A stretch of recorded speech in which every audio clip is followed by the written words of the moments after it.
എനിക്ക് 2 മക്കളാണുള്ളത്. അപ്പോൾ എൻ്റെ മകനാണെങ്കിൽ ദൂരെ നിന്ന് പഠിക്കുകയാണ്. പഠിച്ച് ജോലിയൊക്കെ ആയി. ഏതാണ്ട് 3, 4 വർഷമായി ഇപ്പം ജോലിയൊക്കെ ആയിട്ട്. അപ്പം ഇവൻ ജോലി ആയതിന് ശേഷം മാസം തോറും എനിക്ക് പൈസ ശമ്പളമൊക്കെ അയച്ചു തരും. വീട്ടിലെ ചിലവിനും കാര്യങ്ങൾക്കൊക്കെ അയച്ചു തരും. ഞാനെന്ത് ചെയ്യും, അത് സൂക്ഷിച്ച് വെക്കും. സൂക്ഷിച്ച് ബാങ്കിലൊക്കെ എമൗണ്ട് ഇട്ട് ഇവൻ പോലും അറിഞ്ഞില്ല. എനിക്ക് വീട്ടിൻ്റെ ചിലവിന് വേണ്ടി തരുന്നതാണ്. ഞാനത് സൂക്ഷിച്ച് വെച്ചിരുന്നിട്ട് അങ്ങനെ ഇരിക്കലാണ് ഒരു 30 ലക്ഷം രൂപയോളം ആയി. ഇതെല്ലാം കാശും കൂടെ. നല്ല ശമ്പളമൊക്കെ ഉണ്ട്.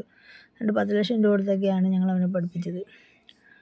അങ്ങനെ ഇരിക്കൽ ഇവന് ഞങ്ങളുടെ അടുത്തൊരു ഇച്ചിരി സ്ഥലവും വീടും കൂടെ ഞങ്ങൾ വാങ്ങിച്ച് അത് 30 ലക്ഷം രൂപ ആയി. വാങ്ങിച്ച് അവൻ പോലും അറിയാതെ, അവൻ ലാസ്റ്റ് അറിയുന്നത് തന്നെ അവൻ ഒപ്പിടാൻ വരുമ്പോഴാണ് അവൻ അറിയുന്നത് ഇങ്ങനൊരു സംഭവം മേടിച്ചെന്നുള്ളത്.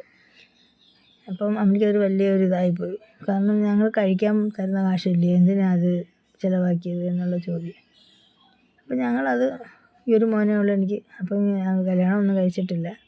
അപ്പം ഞങ്ങളുടെ ആഗ്രഹം എന്താണെന്ന് വെച്ചാൽ അവനിക്ക് കല്യാണമൊക്കെ ആകുമ്പോഴത്തേക്ക് ഇതുപകരിക്കും.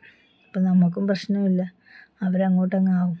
ആ വീട്ടിലോട്ട് പെണ്ണ് വരുമ്പം പാല് കാച്ചി അങ്ങോട്ടങ്ങ് കയറ്റാം. കല്യാണമൊന്നും ആയിട്ടില്ല എങ്കിലും നമ്മളൊരു ഇത് കാണിച്ചപ്പോൾ അവനിക്കത് വലിയൊരു ഇങ്ങനെ ചിലവിന് കൊടുത്ത കാശാണല്ലോ, സൂക്ഷിച്ച് അത് വെച്ചിരുന്ന് അവനിക്ക് തന്നെ അത് തിരിച്ചു കൊടുത്തപ്പോൾ അവനിക്ക് ഭയങ്കര ഒരു സന്തോഷമായി. അത്യാവശ്യം നല്ലൊരു വീടാണ്, തെറ്റില്ലാത്ത വീട്, ഒരുപാട് പഴക്കം ചെന്നൊന്നുമില്ല. 30 ലക്ഷം രൂപയായി ആ വീടിനും വസ്തുവിനും കൂടെ. എഴുത്ത് കഴിഞ്ഞ് അവൻ്റെ പേർക്ക് മാത്രമായിട്ടങ്ങ് എഴുതി കൊടുത്ത്. നല്ലൊരു സമയത്ത് ബുദ്ധിമുട്ടരുത്. അപ്പോൾ അവൻ അതുവരെ അവിടെ നിൽക്കട്ടെ വസ്തു.